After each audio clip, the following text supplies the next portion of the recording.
Hi everyone, here's the Book Chemist once again. These are just my impressions after having read The Life and Opinions of Tristram Shandy by Laurence Sterne.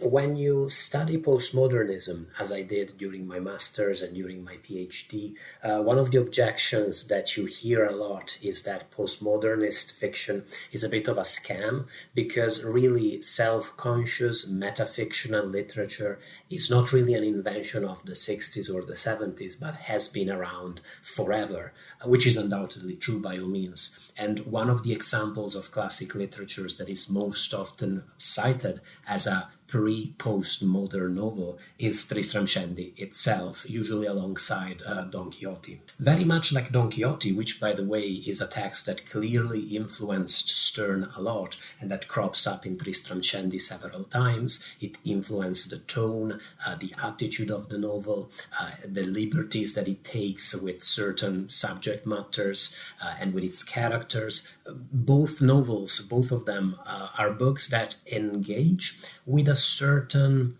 genre. Is Don Quixote even a novel, by the way? Debatable. They're both works of art that engage with a certain genre and poke fun at it. They are satires of it, but paradoxically, they also become classic, great examples of precisely that artistic genre, precisely that type of work of fiction.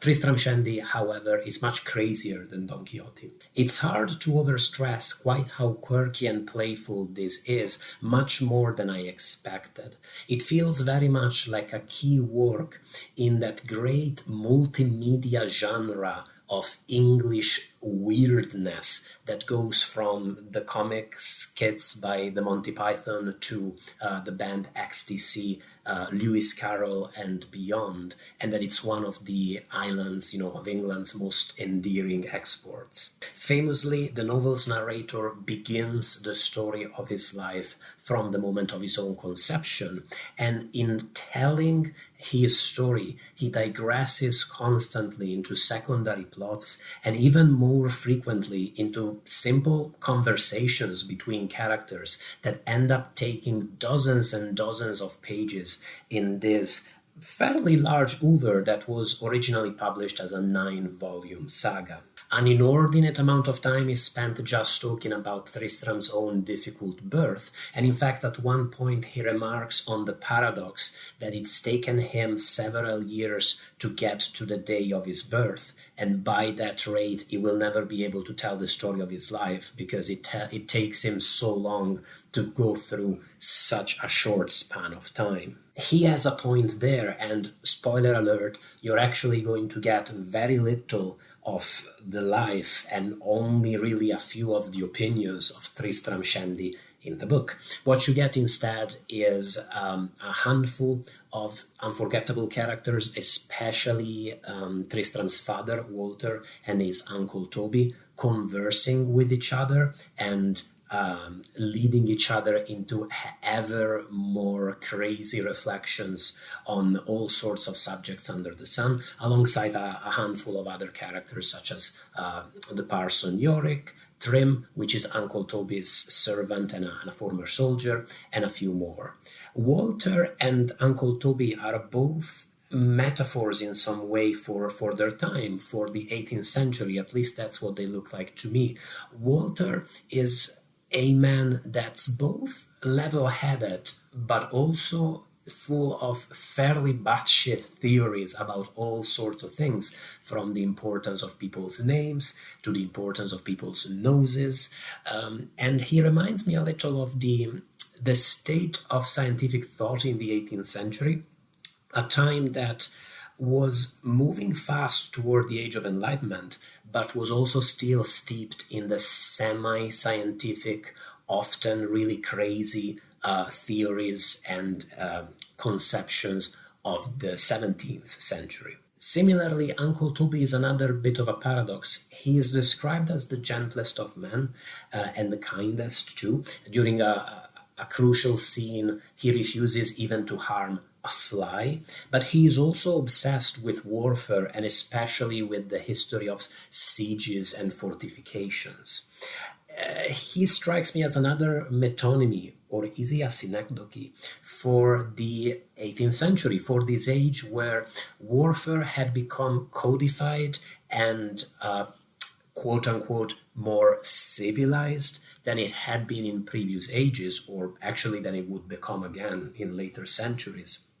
But precisely for this reason, precisely because wars had become so rigidly orchestrated and because they weren't so taxing anymore on the countries that were fighting them, where the fighting happened, precisely before this reason, they were basically allowed to go on indefinitely, and Europe, lived in a state of almost perpetual warfare. Uncle Toby's connection seems to spring in ways that I'm sure would be of great interest to a psychoanalyst, from a wound that is sustained while he was serving in the army, a wound to his groin, which is one of the many sources of lewd humor in the course of the novel. The details of this wound, quite how extensive it is, quite how incapacitated Uncle Toby actually is.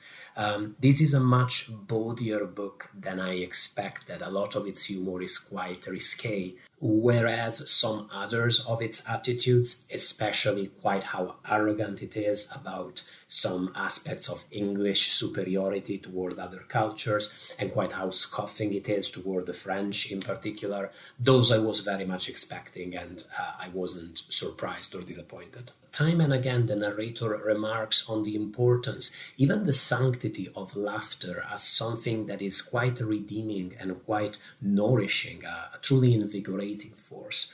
And that's something that's really perceivable in the novel. For all that it's such a quirky and comical book, it does at times touch upon fairly serious and even devastating topics. But this commitment to the sanctity of laughter is nonetheless perceivable all across, and goes hand in hand with the book's attitude to conversation, thought, reflection, and to this idea that everything can be discussed and faced with a certain degree of wit and humor, and that these things are really keys to living a good life and being a good person. I think there's something quintessentially English about this praise of level-headedness and of a certain type of balance in all things that is just as characteristic as the novel's oddness or the novel's frequent French bashing.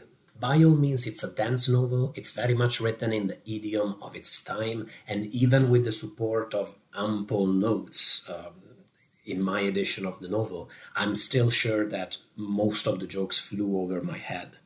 That said, it was also a warmer book than I expected, and at the end of it, by the end of the book, I felt as if I'd spent some quality afternoons in the company of Uncle Toby and Walter and Trim and all the others. I felt as if I'd been part of their conversations. I felt as if I'd spent time in their drawing room with them.